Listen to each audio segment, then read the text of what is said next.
హే everyone, అందరికీ good morning.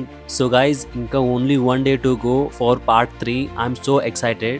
Avatar whole franchise story గురించి ఒక్క ముక్కలో చెప్పాలంటే, పాండోరా అనే బ్యూటిఫుల్ వరల్డ్లో అక్కడ అన్అప్టోనియం చాలా క్వాంటిటీలో దొరుకుతుంది. అది మన హ్యూమన్స్కి చాలా యూస్ఫుల్. సో మన హ్యూమన్స్ పాండోరా వరల్డ్లో అడుగు పెడతారు అండ్ అక్కడ ఒక క్యాంప్ సెట్ చేశారు. ఈ మూవీలో 3 main characters: hero Jake, heroine Neytiri, villain colonel కోరెజ్. పాండోరాలో ఉండే మనుషుల్ని నావీ అనేసి అంటారు.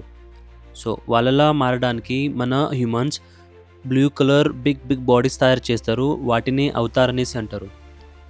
హ్యూమన్ మైండ్ని అవతార్ బాడీలో ట్రాన్స్ఫర్ చేసి అవతార్ బాడీని కంట్రోల్ చేస్తారు. Now they are become equal to Navi people, అంటే Pandora people. Hero and other avatars వాళ్ళు ఆ వరల్డ్ని ఎక్స్ప్లోర్ చేస్తూ ఉంటారు. అండ్ ఈ ఎక్స్ప్లోరేషన్లో హీరోయిన్ని కలుస్తాడు ఒక సిచ్యుయేషన్స్లో. ఏవో వల్ల హీరోయిన్ ఫ్రెండ్స్ అవుతారు. అండ్ పాండోరా మొత్తం వరల్డ్ ఎక్స్ప్లోర్ చేయడానికి హీరోకి హెల్ప్ చేస్తుంది. హీరో వాళ్ళ ఫ్యామిలీలో కూడా కలిసిపోతారు. Now hero is against with humans. Villain war declare చేశాడు. ఆ వార్లో హీరో వాళ్ళు గెలుస్తారు అండ్ మన స్కై పీపుల్కి రిటర్న్ వెళ్ళిపోమంటారు. పార్ట్ 2 వచ్చేసరికి ఇప్పుడు హీరోకి ఒక బిగ్ ఫ్యామిలీ ఉంది, ఒక క్యూట్ ఫ్యామిలీ ఉంది.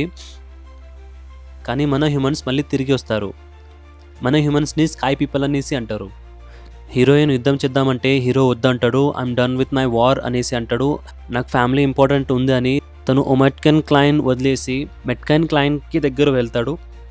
అక్కడ మనకు ఒక న్యూ వరల్డ్ చూపిస్తారు. బిగ్ వేల్స్ ఉంటాయి, వాటిని టుల్కున్స్ అంటారు. అందులో పైకన్ ఈజ్ మోర్ పవర్ఫుల్ టుల్కూన్. ఇప్పుడు విలన్ డైరెక్ట్లీ అవతార్ రూపంలో వస్తాడు.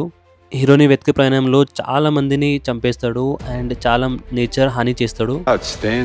ఫైనలీ హ్యూమన్స్ మళ్ళీ వార్ డిక్లేర్ చేస్తారు. మళ్ళీ ఈ వార్లో మెట్కైన్ పీపుల్ విన్ అవుతారు.